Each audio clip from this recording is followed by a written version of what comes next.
sad fact is that it hasn't actually been a debate at all. This is supposed to talk about this bill and the budget that this government has passed, that every single one of these MPs have voted for. And I would have thought that they would take the opportunity to stand up and not just read what is in front of them, not just read what's been given to them, but actually respond to the points that have been made. Throughout this debate, members have pointed out that the budget we're talking about today, the budget they voted for, removed $1.5 billion from housing. The budget they voted for has removed $1.5 billion from health. It has imposed significant costs onto ratepayers, and there's a $6 billion hole in their transport budget. Now, if a left-leaning government produced a budget with deficits like that, they would be screaming from the rooftops about how irresponsible it was. Could you imagine, Mr. Speaker, what their response might be if a Labor finance minister borrowed more than 5 out of the last 6 budgets and borrowed even more irresponsibly for tax cuts? They would be out of their minds with rage about how irresponsible it is, and yet they stand here today and they read the comments that have been prepared for them in defence of this budget, not responding to the points that have been made, not actually debating it, just trying to rewrite history, trying to put a positive spin on a budget that doesn't add up. And I just wonder why the government just can't be upfront with New Zealand. When they campaigned in the election, Mr. Speaker, they were told it didn't add up.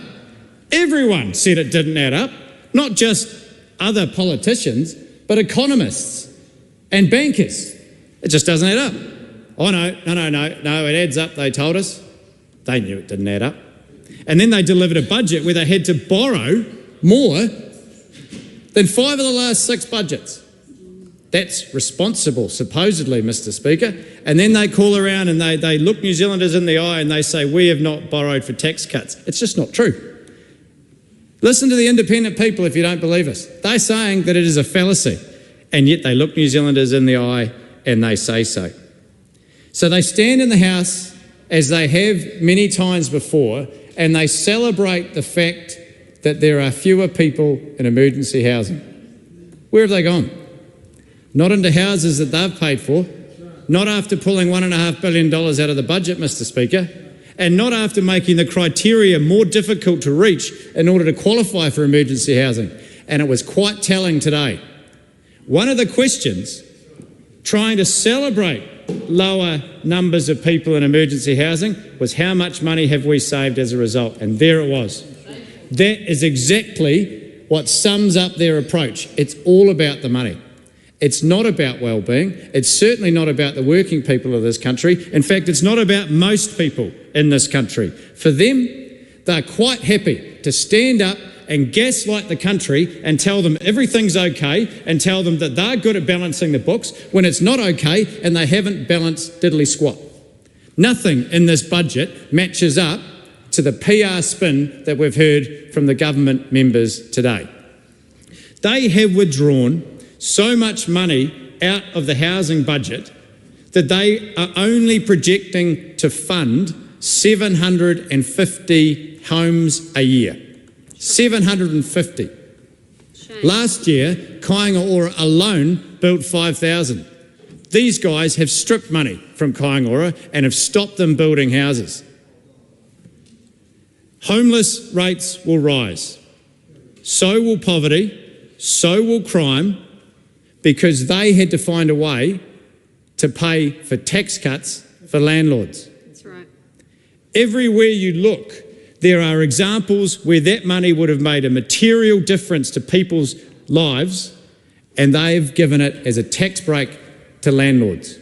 And what they never mention, Mr. Speaker, is that the settings of interest deductibility were such that that you could still claim it on a new build, but not on an existing build. Why? Because we want people to build houses, and it was working. Investment was being driven to new homes. The proportion of new home builders was growing. The number of consents was growing. And now what's happened? They've taken it away. Consents are through the floor. The proportion of first home buyers is going down. 8,000 construction workers are out of work. And what do?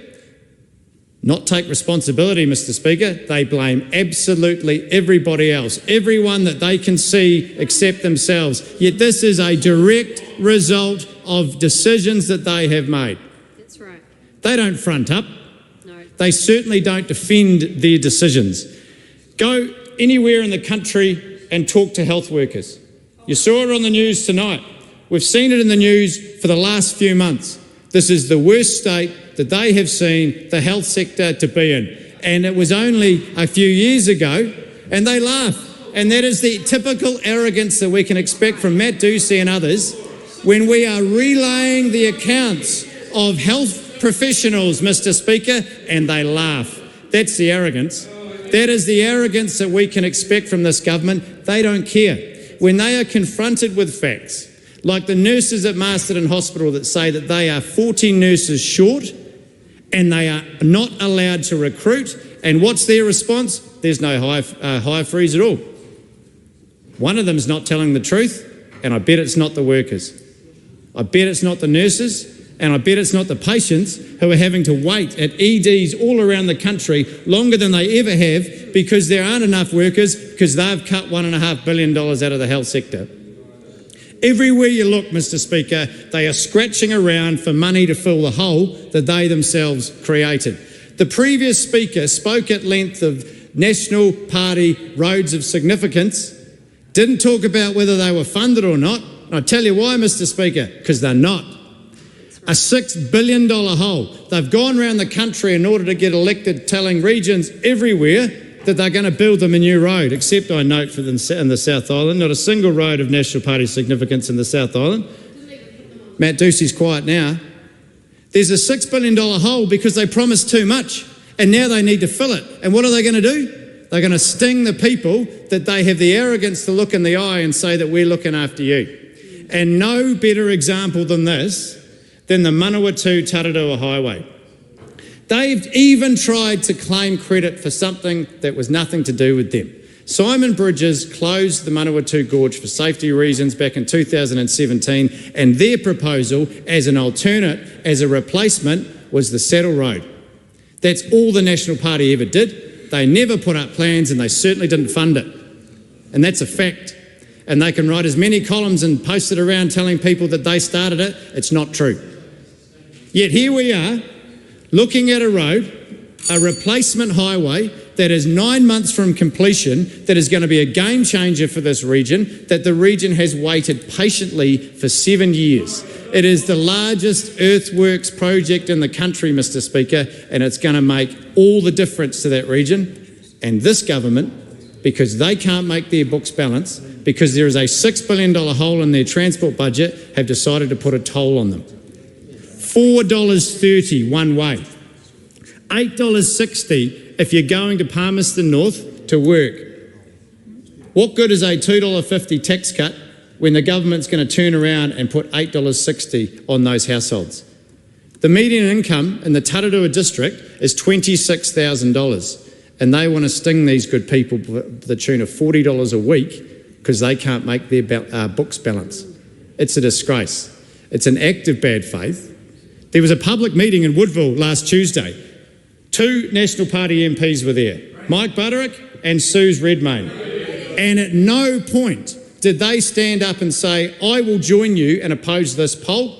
All they said was, I'm here to listen, and they sat down.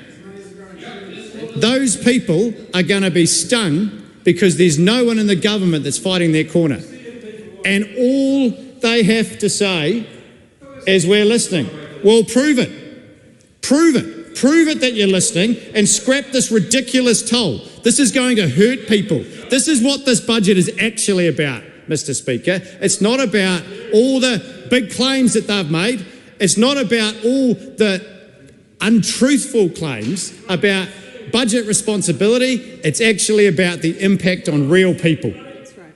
And examples like this proposed toll that is directly as a result of this government's policies and the hole in this budget is going to hurt people. And I think that sums up this budget more than anything else.